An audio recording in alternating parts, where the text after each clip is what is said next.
नमस्कार, knocking-news.com में आपका स्वागत है। मैं हूं गिरिजेश वशिष्ठ। चुनाव का आखिरी चरण बचा हुआ है और बड़ी संख्या में लोग कमेंट में लिख रहे हैं कि जो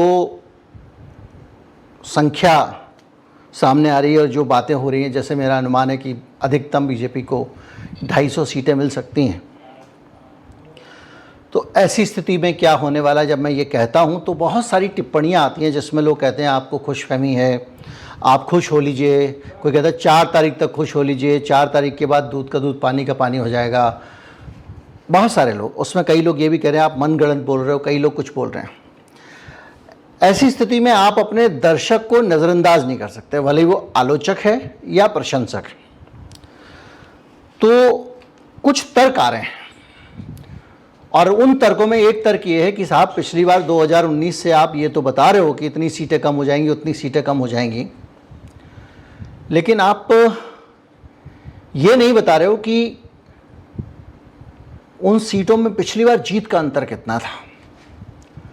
जहां 3-3, 4-4, 5-5 लाख का जीत का अंतर रहा हो, वहां पे अगर माहौल बदल भी रहा है तो कितने वहां पर वोट कम हो जाएंगे कि आपको लगता है कि उस सीट दूसरी पार्टी के पास चली जाएगी।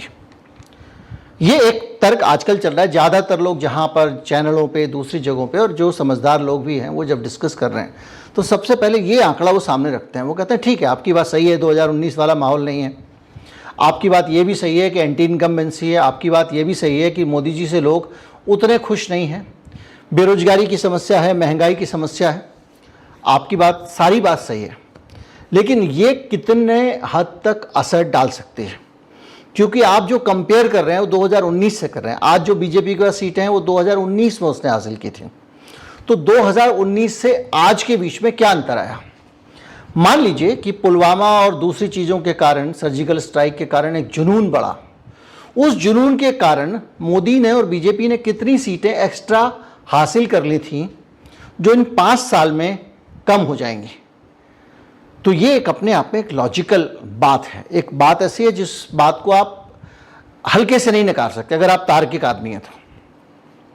निश्चित तौर पे अगर मान लीजिए 2019 में किसी उम्मीदवार ने 4 लाख सीटों से जीत हासिल की है, तो अभी कुछ ऐसे फैक्टर नहीं है, इतनी बड़ा अंडर करंट नहीं है, ऐसी बुरी हालत भी नहीं है कि 4 लाख लोगों में से करीब 2.5 लाख लोग एकदम मोदी को छोड़ के दूसरी तरफ चले जाएं।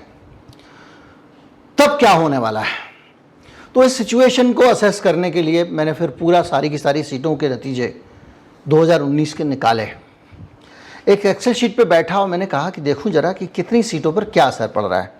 तो जो एक मोटा मोटा हिसाब मेरे सामने आया वो मैं आपसे साझा कर रहा हूं। और ये आंकड़ा जो है ये अपने आप में आपको सोचने को मजबूर करेगा, और ख़ास तौर पे उन लोगों के लिए जवाब है जिनको लगता है कि बहुत भारी अंतर से सीटें जीती थी तो इधर से उधर नहीं हो जाएगा क्या। तो मैं कुछ चीज़ें आपके सामने रख रहा हूं। पहला तर्क मेरा यह है कि जो नई सीटें बीजेपी की किटी में जुड़ी थी वो सीटें 5-5, 4-4 लाख के अंतर वाली नहीं है, वो थोड़े अंतर वाली सीटें हैं। कई सीटों पे 500, कहीं पे 1000, कहीं पे 2000, कहीं पे 5000, कहीं पे 10,000 से भारतीय जनता पार्टी 2019 में जीती है। तो आपको आइडेंटिफाई करना पड़ेगा कितनी सीटें हैं। अब हमको ये देखना पड़ेगा कि कितनी सीटें इधर से, कितने वोट इधर से उधर जाते हैं। तो आप जान तो सकते नहीं कि किस सीट पर कितने वोट जाएंगे, लेकिन एक हाइपोथेटिकल सिचुएशन अगर हम लेके चलें और 2-3 विकल्प लेके चलें, तो एक तो यह है कि जो मतदान का प्रतिशत है इस बार हल्का रहा है 2019 के मुकाबले। जब मतदान कम होता है, मैं उन सारे सेफोलॉजिस्ट के आंकड़ों की बात नहीं कर रहा हूं कि विरोध होता है तो ये होता है, पक्ष होता है तो ये होता है। मैं कल बता चुका हूं आपको, उसमें भी कंट्राडिक्शन है। बहुत सारे उदाहरण हैं जब वोट दबा के पड़ा और सत्ताधारी पार्टी जीत गई। तो अभी जो हम लेके चलेंगे वो ये लेके चलेंगे कि वोट अगर कम पड़ा है तो जाहिर बात है जो जीत का मार्जिन है वो भी कम पड़ेगा, कम होगा। यानी पहले अगर मान लीजिए 10 लाख लोगों ने वोट डाले थे तो जीतने के लिए 5 लाख लोग वोट चाहिए होंगे। अब अगर 5 ही लाख ने डाले हैं तो 2.5 लाख ही चाहिए होंगे। तो उस तरह से जो मार्जिन है जीत का उस पर भी असर पड़ेगा उसी अनुपात में। तो एक तो चीज़ ये है कि वोट कम पड़े हैं तो उसके कारण मार्जिन कम पड़ेगा। अब हम आते हैं पिछले 2019 के चुनाव पे। तो जो जीत थी 19 में, जो जीत दर्ज की गई थी, तो मैंने उनको 3 कैटेगरी में बांटा है। तो सबसे पहले हम ये मान के चलें कि जो 4-4, 5-5 लाख वाली में तो इधर से उधर नहीं होगा, लेकिन 1.5 लाख वाली अगर कोई सीट है और वो 1.5 लाख वाली सीट के लोग अगर 75,000 एक आदमी है, बीजेपी में जिसने वोट डाल दिए थे उस पुलवामा के माहौल में, उस सर्जिकल स्ट्राइक के माहौल में, वो पूरा वातावरण चार्ज था, उसके बीच में देशभक्ति का जज्बा था, सारी चीज़ें थी। और जो फ्लोटिंग वोटर था वो भी बीजेपी की तरफ गया था और कई वोटर जो विपक्षी पार्टियों के वो भी गए थे। और तीसरा फैक्टर ये भी था कि विपक्ष यूनाइटेड नहीं था। यानी बनारस का आप उदाहरण लें तो कांग्रेस पार्टी तीसरे नंबर पे थी, केजरीवाल दूसरे नंबर पे थे 2014 में, 19 में बीएसपी दूसरे नंबर पे थी, तीसरे नंबर पे कांग्रेस थी। या दिल्ली का आप ले लें, दिल्ली में आम आदमी पार्टी और कांग्रेस पार्टी दोनों जो है वो एक बड़ी ताकत है और दोनों अलग अलग लड़ी थी। वो वोट विपक्ष का बंट गया था तो तीनों एक साथ हैं। ऐसी स्थिति में अगर 1.5 लाख का अंतर किसी सीट पे है और वो 1.5 लाख वाला जो लोग हैं उसमें से आधे 75,000 लोग जो हैं वो अगर बीजेपी से दूर हो जाते हैं या 75,000 की लीड जो अपोजिशन की यूनिटी है, IOU जिसको कहते हैं, इंडेक्स ऑफ अपोजिशन यूनिटी, वो बढ़ जाता है तो बीजेपी के लिए वो सीट उसके हाथ से जाना पक्का है। 1.5 लाख वाली लेके चल रहे हैं अभी। तो अगर हम 1.5 लाख वाली सीटों की बात करें तो ऐसी जो सीटें हैं उसमें 1 लाख से कम मार्जिन जिन सीटों पे था, पहले उनको ले लेते हैं। जिन सीटों पे 1 लाख से कम मार्जिन था, ऐसी सीटों की संख्या 58 है, 58 सीटें हैं। यानी 1 लाख से कम मार्जिन वाली सीटें अगर प्रभावित होती हैं 58 है, यानी 51,000 वोटर, चाहे वो विपक्ष की एकता के कारण, चाहे वो मोदी जी के खराब परफॉर्मेंस के कारण, क्योंकि 10 साल हो गए काम करते करते, चाहे वो बेरोजगारी के कारण, चाहे वो महंगाई के कारण, चाहे पुलवामा जैसे फैक्टर ना होने के कारण, चाहे सर्जिकल स्ट्राइक ना होने के कारण, इनमें से कोई भी फैक्टर ना होने के कारण अगर 50,000 लोग शिफ्ट कर जाते हैं बीजेपी से दूर तो 58 सीटें ऐसी हैं जिनको बीजेपी हार जाएगी। एक कैलकुलेशन ये है, कितने? 1 लाख मार्जिन वाली सीटों में से।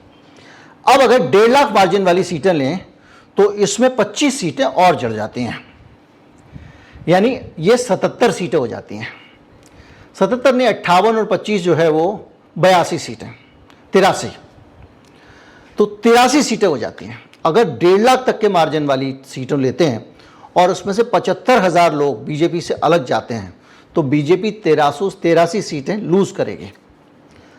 अब अगर आप कहें कि नहीं साहब बीजेपी का इतना बुरा हाल नहीं है, इतनी बुरी स्थिति नहीं है कि 1 लाख मार्जिन वाली सीटें भी जो हैं वो उधर से उधर चली जाएंगी, मान लेते हैं कोई बदलाव नहीं हुआ, सब कुछ टकाटक है, केवल एक पुलवामा निकला, ऐसे मान लेते हैं, महंगाई नहीं है, बेरोजगारी नहीं है, विपक्षी एकता भी नहीं है, सब मान लेते हैं, तो आप कहेंगे कि साहब फिर मैं तीसरा एक गणित लेकर चलता हूं कि 50,000 सीटें, 50,000 का अंतर जिन सीटों में था उन सीटों को ले लेते हैं।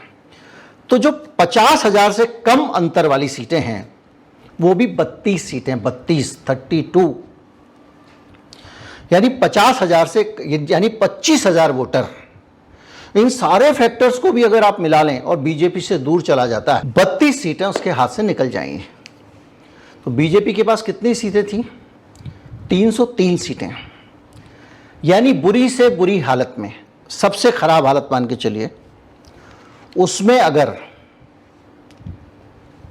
50,000 वोटरों से जो जीत हुई थी, 50,000 वोटों से जीती थी जो कैंडिडेट जीते थे, छोटे 50,000 के मार्जिन वाले, अगर वो सीटें भी बीजेपी अगर लूज करती है, मोटा मोटा हिसाब लगा रहा हूं, लोग 4-4, 5-5 लाख की बात कर रहे हैं, मैं वो नहीं कर रहा हूं, तो भी 32 सीटें भारतीय जनता पार्टी के हाथ से निकल जाएंगी। यानी 303 सीटों में से भारतीय जनता पार्टी 272 के आंकड़े पर पहुंच सकेगी अगर 50,000 की लीड वाली 32 सीटें वो हार जाती है। मैं आपको बता चुका हूं कि 1 से 1.5 लाख वाली भी 25 सीटें हैं और उसको अगर आप सोच दें तो 58 सीटें ऐसी हैं जो 1 लाख से कम वाली। तो अगर 1 लाख की जीत जहां की थी बीजेपी की, अगर वो सीटें इधर से उधर होती हैं तो इससे भारतीय जनता पार्टी 250 सीटों के नीचे आ जाएगी। एकदम सीधी सीधी 245 सीटें, सीधा कैलकुलेशन है। इसमें बीजेपी की सीटें कहां कहां से जा रही हैं इसका गणित काफ़ी हद तक हमारे सामने अब मौजूद है। हमको पता है हरियाणा में क्या हो रहा है, हमको पता है मध्य प्रदेश में क्या होने वाला है, हमको पता है राजस्थान में क्या होने वाला है, हमको पता है हिमाचल में क्या होने वाला है, हमको पता है दिल्ली में क्या होने वाला है, हमको पता है पंजाब में क्या होने वाला है। ये सारे के सारे कैलकुलेशन हमारे पास में हैं। ओडिशा में बात की जा रही है कि बीजेपी गेन करेगी, तो गेन करेगी तो एनडीए कमज़ोर हो रहा है, और ये बात पक्की है कि एनडीए पार्टनर्स की सीटें बीजेपी के हाथ से निकल रही हैं। पिछली बार में बिहार में आरजेडी के पास कुछ नहीं था हाथ में 2019 के चुनाव में, इस बार आरजेडी एक मजबूत शक्ति है। इसी तरह से महाराष्ट्र की स्थिति एकदम फर्क है, क्योंकि महाराष्ट्र में इन्होंने जितना तोड़फोड़ दल बदल की है, एक तो इनका कार्यकर्ता ही उससे दुखी हो गया है, ऊपर से जो दल बदलू लोग हैं जिन्होंने धोखा देके मुख्यमंत्री बने वगैरह वगैरह, उनसे भी वहां का वोटर नाराज। तो महाराष्ट्र के इक्वेशन भी बदल गए। पिछली बार जब ये लड़े थे तो बड़ी स्ट्रांग स्थिति में थे। तो एक कुल मिला के जो सिचुएशन आप दिख रही है आपको, उसके हिसाब से कहीं से भी इतना आसान चीजें लग नहीं रही हैं। अब अगर ये पूरी जो उठापटक हुई है, मैं 150 सीटों तक की रेंज लेके आपको हिसाब बता दिया, तो इस तरह से इस गणित से भी जो तर्क लोग दे रहे हैं कि वो तो 4-4, 5-5 लाख के अंतर से सीटें जीते थे, वो तर्क अगर यहां लागू किया जाए तो जो 4-4, 5-5 लाख वाली सीटें थी, उन सीटों ने एक काम तो किया, बीजेपी का भारत में जीत का प्रतिशत बढ़ा दिया। 45% वोट मिले थे भारत में बीजेपी को, लेकिन एक सीट जहां पे 4 लाख की लीड हो और वो बीजेपी ने जीत ली, तो वोट परसेंटेज तो पार्टी का बहुत ज्यादा आ जाएगा, लेकिन वो सीटों में तो कन्वर्ट नहीं हुआ था ना। अब क्या हो रहा है कि जो छोटा वोट परसेंट भी अगर बीजेपी लूज करती है, अगर भारत में भारतीय जनता पार्टी का वोट परसेंट थोड़ा भी कम होता है, तो जाहिर बात है कम अंतर वाली सीटों पर ज्यादा मार पड़ेगी। जहां पर छोटे मार्जिन की जीत थी, कोई 2000, कोई 4000, बहुत सारी सीटें ऐसी थी, तो उन सीटों पे जो मार पड़ेगी वो सीधे सीधे जो 5-5, 10-10 हजार वोट से वोट का परसेंटेज बीजेपी का भले ही उतना बड़ा ना गिरे, लेकिन सीटें हाथ से निकल जाएंगी। अब ये जो कैलकुलेशन हम डिस्कस कर रहे हैं, क्या आपको नहीं लगता कि इसका सारा का सारा रिफ्लेक्शन बीजेपी के और मोदी जी के चेहरे पे दिख रहा है? डंका भयंकर बजा हुआ है। डंका बजने की बात नहीं कर रहा हूं, 12 बजने की बात कर रहा हूं। कुछ चीजें ऐसी होती हैं जो व्यक्तिगत चर्चा की जाती हैं। बहुत सारे एंकर्स जिन्होंने अभी मोदी जी का इंटरव्यू किया, अभी तो सारे चैनलों ने करीब करीब किया, इतने साल काम करने के बाद कई व्यक्तिगत तौर पे बहुत सारे मित्र होते ही हैं। मैंने एक सवाल पूछा कि ये मोदी जी अजीब अजीब बयान दे रहे हैं, अब मैं अविनाशी हूँ, मैं तो हमेशा रहूँगा, या जब तक मेरी माताजी जिंदा थी तो मुझे लगता था कि मैं बायोलॉजिकली दूसरे लोगों की तरह पैदा हुआ हूँ, लेकिन अब मुझे लगता है कि बायोलॉजिकल पैदा नहीं हुआ। अब ये बात मैं बोलूँगा तो वामपंथी लोग मुझे गंजा कर देंगे, मेरे बाल खींच लेंगे वगैरह वगैरह। ये सब बातें कहना, टोटी ले जाएंगे, बिजली काट देंगे, नल काट देंगे, तो इन सब बातों को सुनने के बाद आपके मन में एक विचार आता है कि यार भारत के लोग ऐसे तो नहीं है कि इन सब बातों पे वोट आसानी से दे देंगे और समझेंगे नहीं कि इसके पीछे क्या वजह है। तो मैंने कुछ एंकर मित्रों से पूछा कि भाई क्या लगा आपको, तो कई तो एकदम भक्ति भाव वाले हैं, वो तो आपकी सोसाइटी के व्हाट्सएप वाले अंकल से भी ज़्यादा बुरे वाले हैं। बाकी लोगों ने कहा हाँ कुछ गड़बड़ है। अब वो क्या गड़बड़ है पता नहीं, लेकिन मोदी जी में थोड़ा सा मुझे कुछ थोड़ा हल्का सा एबनॉर्मलिटी लगी। हो सकता है कि चुनाव की थकान के कारण हो, दिन रात भाग दौड़, यहाँ फ्लाइट में बैठ, वहाँ बैठ, पूरे दिन भागते रहते हैं, भाषण देते रहते हैं, टीपी पढ़ते रहते हैं, 75 साल की उम्र होने जा रही है। ऐसी हालत में स्ट्रेस, दूसरी चीज़ें भी हो सकती हैं, लेकिन उनका जो पूरा रवैया है वो थोड़ा मुझे बहका बहका सा लगा, ऐसा उन्होंने कहा। अब प्रधानमंत्री के बारे में इस तरह की बात तो आप कह नहीं सकते कि भाई नीतीश कुमार की तरह उनकी हालत हो गई है, नीतीश को प्राप्त हो गया, नीतीश की गति को। जो खड़े मंच पे खड़े होते हैं मोदी जी के, वो निशानी कमल का घुमाने लगते हैं, अपना भूल जाते हैं, कहने लगते हैं मोदी जी को दोबारा मुख्यमंत्री बनाना जिता के, तो ये सब बातें बोलते हैं।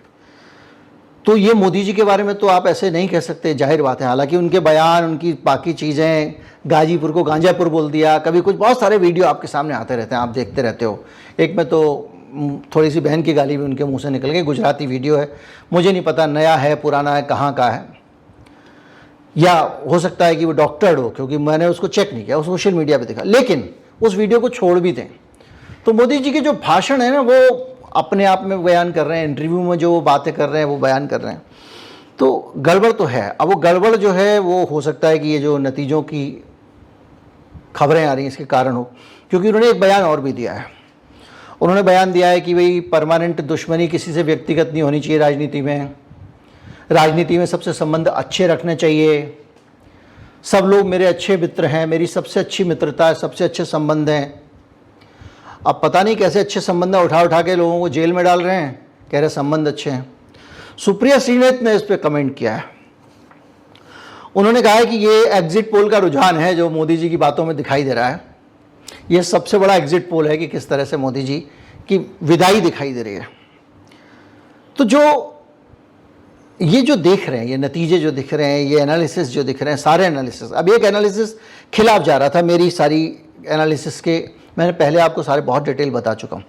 तो वो एनालिसिस ये था कि भाई इतना लंबा मार्जिन था, वो कैसे कवर होगा। तो मैंने निकाल के देख लिया कि इतने लंबे मार्जिन वाली सीटें हैं, अगर 150 सीटें भी ले लो तो उसमें मतलब जो है वो बहुत ज़्यादा मामला इधर उधर नहीं हो रहा है। 1.5 लाख वोट वाली मार्जिन वाली सीटें भी अगर दाएं बाएं हो जाती हैं तो मोदी जी बहुत बुरी हालत होने वाली। 1 लाख वाली भी हो जाएं, 1 लाख के अंतर वाली सीटें भी इधर उधर हो जाएं, 50,000 वाली भी हो जाएंगी, तब भी मोदी जी के लिए बहुमत बचाना मुश्किल हो जाएगा। क्योंकि जो एनडीए पार्टनर्स हैं उनके, अब एनडीए पार्टनर्स उतनी अच्छी हालत में नहीं है। इस चुनाव में बीजेपी सारे एनडीए पार्टनर्स को एक तरह से देखा जाए तो खा जा रही है, विपक्ष की एकता है, सारी चीज़ें हैं। तो लग तो ये रहा है पक्का कि मामला जो हमारा असेसमेंट था, एनालिसिस था, बिल्कुल सही दिशा में है। और मोदी जी की जो स्थिति है, जो मानसिक स्थिति है, किसी भी वजह से हो सकती है,